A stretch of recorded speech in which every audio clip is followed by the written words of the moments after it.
What's good, everyone? Giant Opinion. Some breaking MLB news. Josh Hader is going from the Milwaukee Brewers to the San Diego Padres in exchange for Taylor Rogers, left-handed pitcher, Esteury Ruiz, the 28th prospect in the Padres farm system, Dinelson Lamet, right-handed pitcher, and Robert Gasser, who is the 7th-ranked prospect in the Padres farm system. Now, first off, I absolutely love this move from the Padres. As a Giants fan, I hate it, but for the Padres, Taylor Rogers has struggled a lot big time. There's only like 3 games in all of July where he's not given up a run. So he's been pretty bad.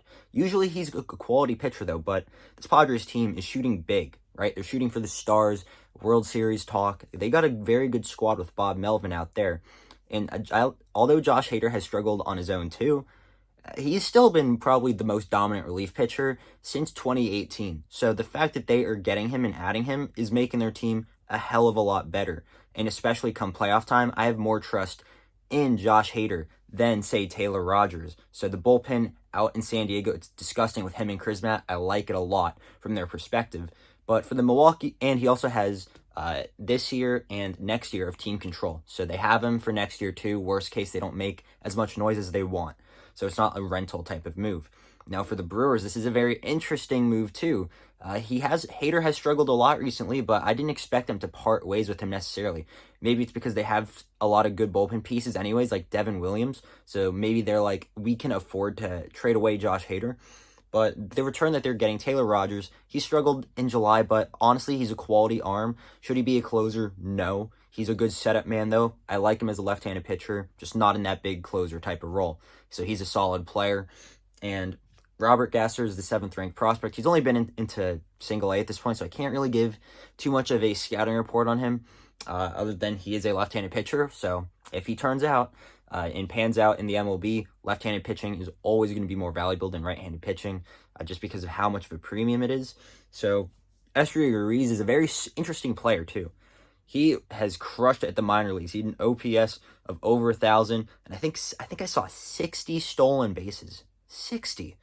So he's not going to be hitting 40-plus home runs or anything like that, but he can be a very quality player that can definitely help the Brewers team, whether he's on the bench for his speed in the playoffs or come in a few years when he is an outfielder, maybe locking down center fielder, the corner piece. He's really not a bad player that they're getting in return. And then the last player they are getting is Dinelson Lamet, who he has the stuff. He has some disgusting stuff. It's really just piecing it all together and gaining consistency with Dinelson Lamet. And you can't really get consistency when you're flip-flopping him from a starter to the bullpen to back again, maybe as a starter, and then the bullpen. So hopefully the Brewers will make up their minds, make him a starter, make him a reliever, and let him be so that he can finally kind of settle into the spot, because he's got good stuff, and he was a fan favorite in San Diego for a reason, because he's got really good pitches. It's just putting it all together. That's really the problem. So if they can help with that consistency from Lamet, I like it a lot. From the San Diego Padres, I'm going to give this grade. I'm going to give it an A, man. I really like it. It's so good. Hader really makes their bullpen so much more better. And the Padres is a scarier team. For the Milwaukee Brewers, I'll give it a B. You know, I'm not feeling anything higher because they're not getting an excellent player in return necessarily. But they are getting some quality pieces that could help them down the line, or especially even this season. So sorry for being late. My apologies for this. This broke a few hours ago, but I'm still going to post anyways. Let me know what you think, and I will see you on the next one. Peace.